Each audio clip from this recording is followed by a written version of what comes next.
करे भाई, भाषण देने जा रहे हैं तो भाई हम तो लाइमलाइट में नहीं है, थोड़ा तो लाइमलाइट में आना बनता है। इनमें गुब्बत तो है नहीं कि अल्लाह या पैगंबर के बारे में माफ करिएगा कुछ बोल सके, है नहीं, क्योंकि उनको पता है सबसे बड़े यहाँ पे दोगले तो हिंदू ही हैं। मैं उनको दाऊद के पिल्ले कहती हूँ, जिन्होंने हमारे पूरे के पूरे बॉलीवुड को अपने कब्जे में लेकर संस्कृति, हमारे देश की संस्कृति को, हमारे देश की सभ्यता को मचोड़ के ममोड़ के लड़कियों को अधनंगा करना सिखा दिया।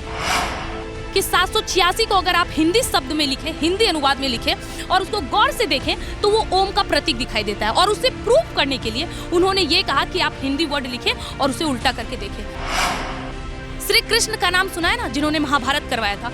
श्री कृष्ण जिस बांसुरी को बजाते थे उसमें 7 छिद्र थी, वो अपने 6 उंगली से बजाते थे और वो अपने माता पिता के 8वें संतान थे। 786 हो गया क्या भैया? क्योंकि उनको डर लगता है। डर किस बात से? हमारी सनातन संस्कृति से इनको इसी प्रकार का भय है और इसको ये बहुत अच्छे से जानते हैं कि वाकई में अगर सनातनी जागा तो कहीं रोहंग्या वाला कांड दोबारा तो नहीं हो जाएगा। नमस्कार, आप देख रहे हैं नेशन लाइव। मैं हूं आपके साथ काल चौधरी। जैसा कि आप सब जानते हैं, पूरे देश में चुनावी माहौल है और इस दौर में वाद विवाद का जो सिलसिला है वो जारी है। इन्हीं जो मुद्दे हैं और ये जो विवाद जो खड़े हो रहे हैं, इन्हीं पर हमारे साथ चर्चा करने के लिए हिंदू शेरनी नाम से पॉपुलर खुशबू पांडे है।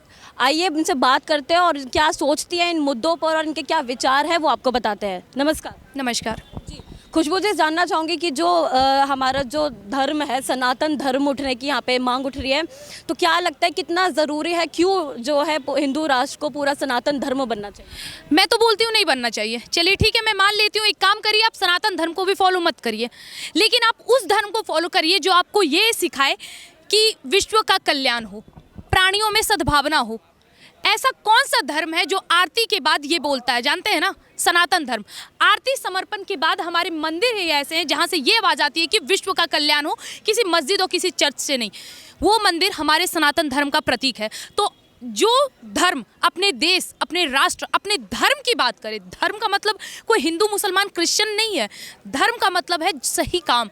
जो आप सही तरीके से किसी काम को करते हो, ईमानदारी के साथ करते हो, वो आपका धर्म होता है। माता पिता की सेवा करना आपका धर्म होता है। धर्म को सही निर्देश देकर उसे प्रस्तुत करना जो सिखाए, आप उनको फॉलो करिए और केवल इस वजह से ही हमारे देश को हिंदू राष्ट्र बनना ही चाहिए। इनफैक्ट मैं अभी से मानती हूँ वो सेकुलर शब्द नहीं है, हिंदू राष्ट्र है। लेकिन खुशबू जी, इस बात पे एक जो विवाद खड़े हो रहे हैं, रामचरितमानस को लेकर लगातार उसको टारगेट किया जा रहा है। पहले भी जो बिहार के शिक्षा मंत्री से बयान शुरू हुआ था, उसके बाद फिर लखनऊ के स्वामी प्रसाद मौर्य तक ये गया, फिर उसके बावजूद आज सुबह भी एक नया बयान आया है सामने कि जो रामचरितमानस जो है उसमें कूड़ा कचरा है, उसकी जो सफाई होनी चाहिए।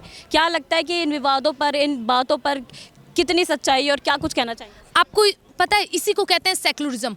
इसका मतलब ये है कि आप जितना चाहो सनातन धर्म को गाली दो, जितना चाहो हमारे सनातन ग्रंथ को जलाओ, फाड़ो, उस पर विवादित भाषण दो, उस पर आपत्तिजनक टिप्पणी करो, आपको सब चीज़ की आज़ादी है। लेकिन आप किसी और धर्म की सच्चाई को सामने नहीं ला सकते जो कि उनके खुद के किताब में लिखी हो। आप वो नहीं कर सकते, वरना आपके सर काट दिए जाएंगे। लेकिन हमारे सनातन धर्म को क्यों बदनाम किया जा रहा है पता है? इसके पीछे मेन रीज़न क्या है? मुसलमान, क्रिश्चियन, ईसाई नहीं, हिंदू, सनातनी। इसका सबसे प्रमुख कारण हम सनातनी है, क्योंकि हम लोग को कोई फर्क नहीं पड़ता। उन्होंने क्या समझाया शिक्षा मंत्री बिहार के? अधम जात में विद्या पायो, भयु यथा अहि दूध पिलाओ, जिसका अर्थ होता है कि यदि आप किसी शूद्र को शिक्षा दे रहे हो तो उसका मतलब ये है कि आप अपने घर में सांप को दूध पिला रहे हो। आपको पता है हमारे वैदिक काल में जिस शूद्र के बारे में बताया गया, उस शूद्र का और अभी के शूद्र का आपस में कोई कनेक्शन नहीं है। और ये चीज़, चलिए तुम नास्तिक लोग हैं, धर्म की बात आप नहीं समझोगे। बाबा भीमराव अम्बेडकर को तो मानते हो ना? बाबा भीमराव अम्बेडकर ने स्वयं अपनी पुस्तक में लिखा है कि जिस शूद्र की बात वैदिक काल में होती थी और जो शूद्र अभी वर्तमान में हमारे देश में मौजूद है, उनका आपस में कोई कनेक्शन नहीं। लेकिन इन लोगों ने तो बाबा भीमराव अम्बेडकर को भी नहीं बदला, उनको भी नहीं बख्शा है उन लोगों ने। उनके नाम पे भी उन्होंने तुष्टीकरण की राजनीति करवा दी। ये भीम और मीम वाले एक मिल गए और अपने आप को, मतलब हमारे भीमराव अम्बेडकर का भी नाम बदनाम कर दिया गया। ये वही लोग हैं। इन्होंने रामचरितमानस का कभी एक पन्ना उठा के नहीं पढ़ा होगा।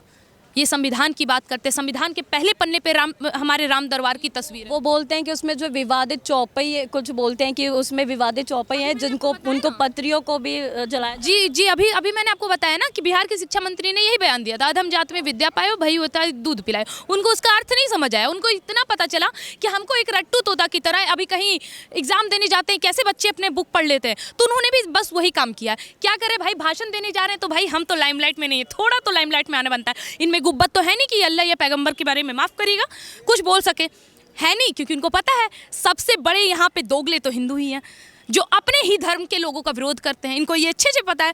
जीता जागता एग्जाम्पल देख लीजिए सामने, इन्होंने ये आए स्टेज पर, एक दिन रामचरितमानस को उठाया, उसका एक भाग पढ़ा, रट्टा मारा और रट्टू तोता की तरह स्टेज पे आके बोल दिए। अर्थ से इन्हें कोई मतलब नहीं, इनको वेद का मतलब नहीं पता, इनको पुराण का मतलब नहीं पता, इनको रामायण का मतलब नहीं पता, इनको महाभारत का मतलब नहीं पता, इनको किसी चीज़ का अर्थ नहीं पता, और ये हमारे सनातन धर्म पे टिप्पणी करेंगे। इनको एक पोंगा छाप बोला जाता है।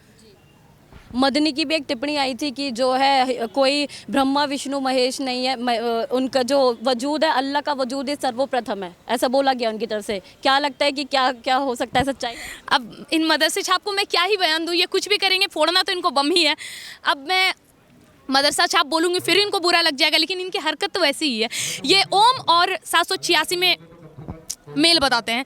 786 का अर्थ गूगल पे सर्च करने पे बिस्मिल्लाह अल रहमान अल रहीम आता है, ठीक है, लेकिन ये धर्म की बात नहीं मानेंगे। चलिए मैं साइंस पे ही आती हूँ। बहुत बड़े शोध करता है राफेल पताई उनका नाम है, जाइए जाके गूगल पे सर्च करिए। उन्होंने अपने पुस्तक में स्वयं लिखा है कि 786 को अगर आप हिंदी शब्द में लिखें, हिंदी अनुवाद में लिखें और उसको गौर से देखें तो वो ओम का प्रतीक दिखाई देता है। और उसे प्रूफ करने के लिए उन्होंने ये कहा कि आप हिंदी वर्ड लिखें और उसे उल्टा करके देखें, वाकई में वो ओम का प्रतीक है। और 786, चलिए बहुत तर्क देने का शौक है ना, हमारे पास भी तर्क है। पता है क्या, श्री कृष्ण का नाम सुना है ना, जिन्होंने महाभारत करवाया था। श्री कृष्ण जिस बांसुरी को बजाते थे उसमें 7 छिद्र थी, वो अपने 6 उंगली से बजाते थे और वो अपने माता पिता के 8वें संतान थे। 786 हो गया क्या भैया? ये बोलते ब्रह्मा विष्णु का कोई कनेक्शन नहीं। ओम, इसका जब उच्चारण होता है ना तभी इन तीनों का कनेक्शन मिल जाता है। ओ उ मो, ओम यानी ब्रह्मा विष्णु महेश। ओ जो कि आपके मुख से निकलता है, ठीक है, ऊ जो कि आपकी हृदय से निकलता है, मो जो कि आपके कंठ से निकलता है, और तीनों का प्रतीक है ब्रह्मा जो आपको जन्म देता है, विष्णु जो पालन पोषण करता है, और महेश जो कि आपका विध्वंस करता है। ये सब कुछ इनके अंदर ही है। अभी सुबह सुबह ही जेडीयू नेता का बयान भी सामने आया है कि उन्होंने कहा है कि जो अगर मुसलमान अगर अब नहीं जागा तो दूसरी कौम राज करेंगे हम पर। क्या लगता है कि क्या कुछ बोलना चाहिए इसमें, क्या उनका मंतव्य है इसके पीछे? अभी तक हमारे देश में जो लगातार पार्टी चलती आ रही थी, अगर वो रह जाती तो वो बोल भी नहीं पाते, क्योंकि अभी तक वाकई में ये देश इस्लामिक कंट्री हो गया होता। ये बहुत कड़वी सच्चाई है मैम, लेकिन जितने देर से हिंदू जागे ना, हम खुश पता है किस लिए हैं, क्योंकि हम जाग गए। आपको पता है इनके विवादित बयान ये उछल उछल के क्यों आ रहे हैं? उनको किस चीज़ से तकलीफ हो रही है? सनातनियों से नहीं, इनको तकलीफ हो रही है इससे। ये रुद्राक्ष देख रहे हैं ना, ये तिलक देख रहे हैं ना, जब 21 साल के बच्चे अपने माथे पे तिलक लगाने लगे, 6 साल के बच्चे वेद पुराण पढ़ने लगे ना, इनको दिक्कत यही से होती है। अगर नहीं होती ना तो हमारे देश में जितने मुगलई और पठान आए थे ना, आते साथ सबसे पहले क्या किया उन्होंने? नालंदा विश्वविद्यालय जलाया, हमारी संस्कृति को नष्ट किया, मंदिरों को तोड़ा, मूर्तियों को तोड़ा, वहाँ पे मस्जिद और मीनारें खड़ा की गई। क्यों? क्योंकि उनको डर लगता है। डर किस बात से? हमारी सनातन संस्कृति से इनको इसी प्रकार का भय है, और इसको ये बहुत अच्छे से जानते हैं कि वाकई में अगर सनातनी जागा तो कहीं रोहंग्या वाला कांड दोबारा तो नहीं हो जाएगा। इनको डर है इस बात पे। लेकिन फिर भी मैं एक चीज़ बोलूँगी, अगर वो संविधान के विरुद्ध जाके हमारे धर्म और भगवान के विरुद्ध बोलेंगे तो हम एक चीज़ आपको बोलेंगे, जो हमारे धर्म, जो हमारे रामचरितमानस, जो हमारे 33 कोटि देवी देवताओं के विरुद्ध कुछ भी बोलेगा तो उसको फाड़ने के लिए हम जैसे युवा तैयार हो रहे हैं।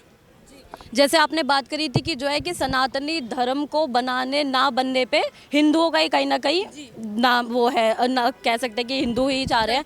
हाँ जी, लेकिन अगर हम बात करें ये बॉलीवुड वगैरह की, जो कि भगवा रंग को इतना टारगेट किया जाता है, तो क्या लगता है कि जो मनोरंजन के विषय को इसमें डालना चाहिए, राजनीति करनी चाहिए इन पर, और जो एक बोलते हैं कि जो भगवा रंग को कितना कुछ टारगेट करके जो हिंदू परंपरा है उसको ठेस पहुँचाते हैं, ये तो कितना सही है ये?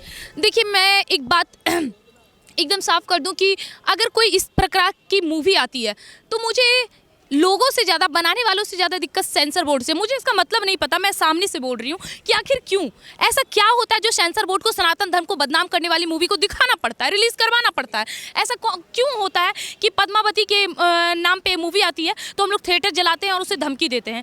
क्यों? आखिर मूवी में कुछ तो गलत होगी। सेंसर बोर्ड उसको पहले देखता है और देखने के बाद वो पास कैसे करता है।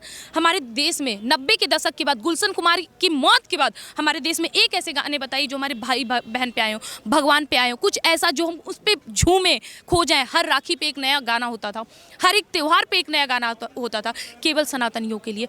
लेकिन 90 के दशक के बाद जब बॉलीवुड आई तो उसने सबसे पहले, मैं उनको दाऊद के पिल्ले कहती हूँ, जिन्होंने हमारे पूरे के पूरे बॉलीवुड को अपने कब्जे में लेकर संस्कृति, हमारे देश की संस्कृति को, हमारे देश की सभ्यता को मचोड़ के, ममोड़ के लड़कियों को अधनंगा करना सिखा दिया। और जिसके विरोध में हम हर बार खड़े होते हैं कि ये हमारे देश की असली संस्कृति नहीं है। इसी से प्रभावित होकर लड़के बलात्कार करने का सोचते हैं, इसी से प्रभावित होकर आज लड़कियां रोड में नंगी घूमती है। इसी सब चीज़ से प्रभावित होकर मैं विरुद्ध हूँ, मैं इन सब के विरुद्ध हमेशा से हूँ। तो इस चर्चा को समाप्त करते हैं, मैं आखिरी क्वेश्चन आपसे लेना चाहूँगी। जो पाकिस्तान के जो हालात अभी है, अभी जैसे पाकिस्तान की सिचुएशन है कि कंगाली से कोहराम मचा हुआ है पूरे उनमें मुल्क में, तो क्या लगता है कि वाकई जो भारत को एक मदद के तौर पर सामने आना चाहिए, उसकी मदद करनी चाहिए कि नहीं? आपको नहीं लगता है कि भारत पहले से मदद कर रहा है? सोचिए कैसे कर रहा है। सिंधु नदी का पानी जो पिला रहा है। अगर हमें मदद नहीं करना होता तो जैसे उनकी ये हालत हुई, सबसे पहले सिंधु नदी का पानी रोकते हैं। हम उनको पिला रहे हैं, इससे बड़ा मतलब पानी दे रहे हैं। पानी से बड़ा कोई दान होता है क्या? हम उनको पानी पिला रहे हैं पाकिस्तान। वहाँ पर जो आम जनता है वो कह रही है कि जो प्रधानमंत्री नरेंद्र मोदी जैसा नेता उनको चाहिए, वही उनके जो देश को कल्याण कर सकता है। बस मैंने कहा ना, अभी हिंदू राष्ट्र का आगाज़ है, उसके बाद धीरे धीरे अखंड भारत हो जाएगा। पहले घर वापसी होगा, धर्म वापसी होगा, उसके बाद देश वापसी होगा।